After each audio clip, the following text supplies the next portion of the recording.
Okay, so hi everyone, welcome back to another video. Just a quick one today. I thought it would be cool to show you how I make my zines. So I made these zines, which you can get on my website. They're just a fun sort of business card type deal. And basically it's like a mini 8-page zine that you can make with one piece of A3 paper or A4, any size paper you want actually. And it was just a really easy method that is like super cheap to produce and quite fun to do.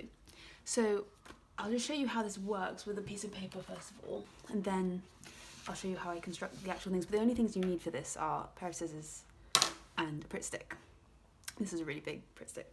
So yeah, so let's say this is the piece of paper that you're starting with. You can draw your entire design on the paper, but let me show you how you're supposed to break it up. So I fold it into 8, so lengthways.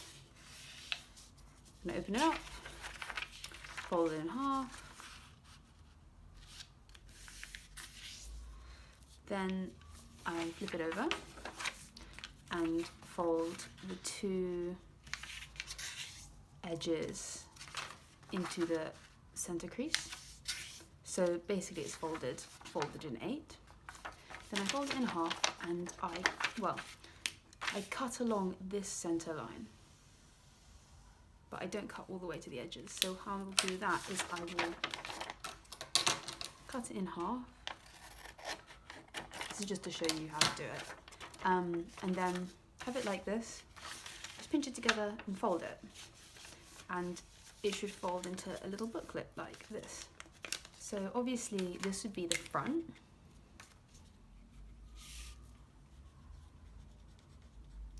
Then on the interior you have page 1, page 2, 3, 4,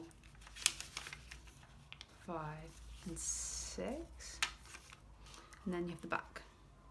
Obviously you can include the front and the back in your zine. You can put anything you want in it. I mean, I did mine like a comic, so I only did 6 panels, but you could do 8 panels.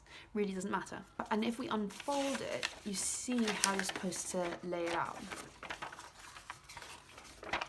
So ideally you'd want to get your piece of paper and split it up into 8 different sections and then draw or like paste or whatever, assemble it that way, and then you can assemble it into a zine. So the way I did this was I made a Photoshop document.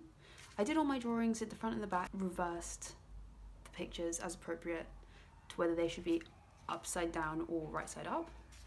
And then I ended up with this design where here's the front, here's the back, then here are the 6 pages. This was how it worked out. I then printed this out, full colour, with a bleed on the outside, and then I trimmed it.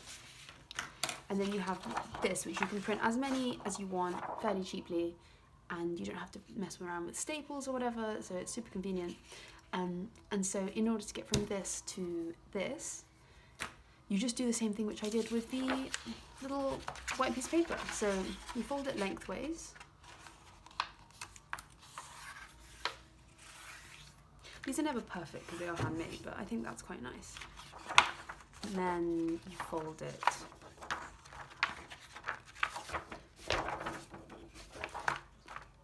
then you fold it in half.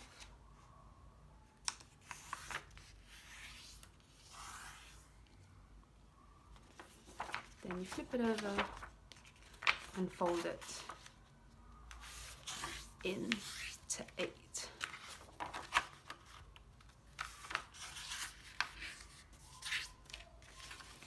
Then you should have it folded along all of the appropriate lines. Then you cut along this bit in the centre.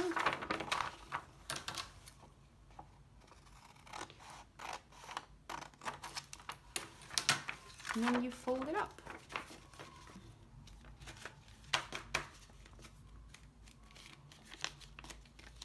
This isn't very neat because I did it in a bit of a rush, but you get the idea. Then obviously if you want, if you want it to be more polished, you can glue it. You want to put the glue here, here, here,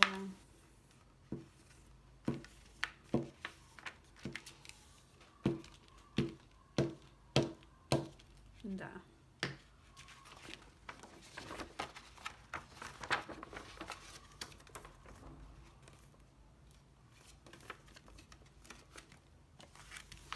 Just make sure it's glued down nicely.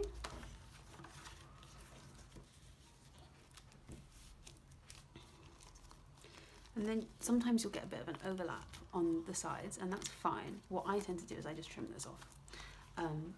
So I leave a little bit of space on the design on the inside. And any bits which are overlapping, I will just